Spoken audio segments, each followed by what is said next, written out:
She sang it once. That was it. That's the record. That's the vocals. From a vocal standpoint, no one has that much courage. And of course it was spectacular. How Alanis Morissette made You Ought to Know, with a little help from 2 Red Hot Chili Peppers pipe music radar. It was Alanis Morissette's third album Jagged Little Pill that established her as a global music force. It also saw the Canadian-American singer leaning more heavily on her alternative rock influences, with some star names enlisted to help out on certain tracks. For the album's lead single You Ought to Know, released on the 10th of July 1995, Morissette roped in half of the Red Hot Chili Peppers as her backing band at the suggestion of mixer Jimmy Boyle. Latest videos from Music Radar. You may like. I didn't even want it on the album. How Alanis Morissette created her biggest hit. It's a unique sound, the divinity of my vocal cords. How Perry Farrell defined alternative rock with Jane's Addiction. How Lorde established herself as Bowie's creative heir with her weirdest and most brilliant single. The Chili's in question were bass player Flea and guitarist Dave Navarro, the latter having replaced John Frusciante in 1993, and appeared on the One Hot Minute album. You Ought to Know also featured pianist-organist Benmont Tench, a founding member of Tom Petty and the Heartbreakers, and session drummer Matt Logg, who also performed with Slash's Snake Pit, Alice Cooper and now plays in AC/DC. You Ought to Know was the song that would quickly change the 21-year-old Morissette's life, with the right kind of talent and expertise to bring her anthem in the making to full fruition. According to Navarro, there were no guide tracks, we just had a vocal to work from. And we basically jammed until we found something we were both happy with. Alanis was happy too. Want all the hottest music and gear news, reviews, deals, features and more, direct to your inbox? Sign up here. Contact me with news and offers from other future brands. Receive email from us on behalf of our trusted partners or sponsors by submitting your information. You agree to the terms and conditions and privacy policy and are aged 16 or over. Flea described his contributions as very instinctive in a 1996 interview with Bass Player magazine. I showed up, rocked out, and split, he said. When I first heard the track, it had a different bassist and guitarist on it. I listened to the bass line and thought, that's some weak shit. It was no flash and no smash. But the vocal was strong, so I just tried to play something good. The song opens with Morissette and Logg setting the scene before Navarro's tremolo-affected guitars arrive, with arpeggios built around the classic open A chord and the B chord found by moving the same shape 2 frets up.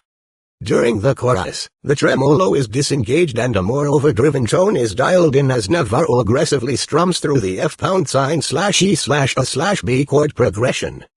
The bridge section after the second chorus alternates between a B7 sus4 chord and a straight B7 before leading into the final verse and chorus.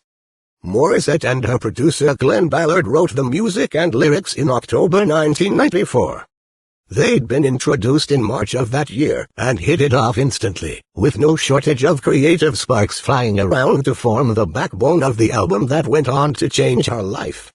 It was, however, a period of instability for Morissette, after disappointing sales for her second full-length brought an end to her 2-album deal with major label Mka Records. But the singer and her new collaborator knew great things were on the horizon, with ideas coming through thick and fast, even, as the story goes, in the dead of night. On You Ought to Know it was 11 o'clock at night, Ballard told CBC Music in 2019. She sang it once. We were exhausted. That was it. That's the record. That's the vocals. From a vocal standpoint, no one has that much courage. Everybody wants to fix their shit. She never did. And of course it was spectacular. Alanis Morissette, You Ought to Know official 4K music video, YouTube. Watch on. Ballard noted how there was no auto-tune or studio trickery to get the results heard on the final recording, simply one musician singing lyrics she'd just written after a very long day, which, for him, remains arguably one of the most impressive things about their collective achievements. For Morissette, it was a case of sharing as much of herself as humanly possible, from the safety of the studio and under the watch of someone she deeply trusted. Until the crazy fame that ensued, I literally thought maybe 10 people would hear this song, she told CBC Music. I mean, I wanted to share it with as many billions of people as I possibly could, but I was alone in a room with Glenn, and it was safe for me to talk and share and write, and so I did, and it felt really liberating. Years later, she realized that this documentation of her own personal struggles would become a symbol of hope and inspiration for others in similar situations. Though Morissette never revealed who the song was written about, her intentions were made perfectly clear with lyrics like "It was a slap in the face, how quickly I was replaced, and are you thinking of me when you fuck her?" In 1996, You Oughta Know was nominated for 3 Grammy Awards, claiming Best Rock Song and Best Female Rock Vocal Performance, but losing out to Seal's Kiss from a Rose in the Song of the Year category. Since then, You Oughta Know has become a feminist anthem for the modern age, becoming hugely influential to a future generation of female singer-songwriters. Britney Spears famously covered the track on her 2009 tour, and Beyoncé incorporated parts of the song into her live set, worked into the middle of her own relationship-dissecting hit If I Were a Boy. In 2015, Morissette teamed up with Demi Lovato on stage for a rendition of You Oughta Know at the American Music Awards, culminating in one of the most memorable and talked about moments of the ceremony. That same year, Taylor Swift invited Morissette to perform the single with her in Los Angeles. Taylor Swift and Alanis Morissette, You Oughta Know, live on the 1989 World Tour. YouTube. Watch on. Swift cited You Oughta Know as the greatest breakup song of all time.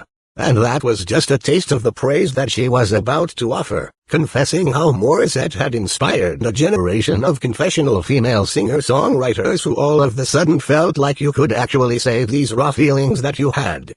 She went on to explain how through songs like You Oughta Know, Morissette had given permission for female musicians to vent their anger and frustrations in ways that hadn't been normalized in the past. As a result, the avenues of creative expression for female artists had been blown wide open. Swift was only 5 years old when You Oughta Know was first released in the summer of 1995, but she said of Morissette's lasting influence, "You could actually sing about your real life. You could put detail to it. You could get really, really mad if you wanted to." And I think that it is fair to say that so many of the female singer-songwriters of my generation, including myself, would not write the way we do without her and her music. 30 years on, You Oughta Know remains arguably one of the most important songs of its era. Morissette has referred to the lead single as a journal entry from a very devastated time, one where she was ultimately forced to choose between strength and weakness. When I hear that song, I definitely hear the anger as a protection around the searing vulnerability, she told Spotify, while promoting Jagged Little Pill's 20th anniversary reissue. I was mortified, devastated, and it was a lot easier, for me to be angry, and feel the power from that anger, versus the broken, horrified woman on the floor. I remember writing some of the lyrics and turning to Glenn and saying, "I'll have to change some of those," and he turned to me and said, "Why?" And I said, "Exactly, okay, thank you."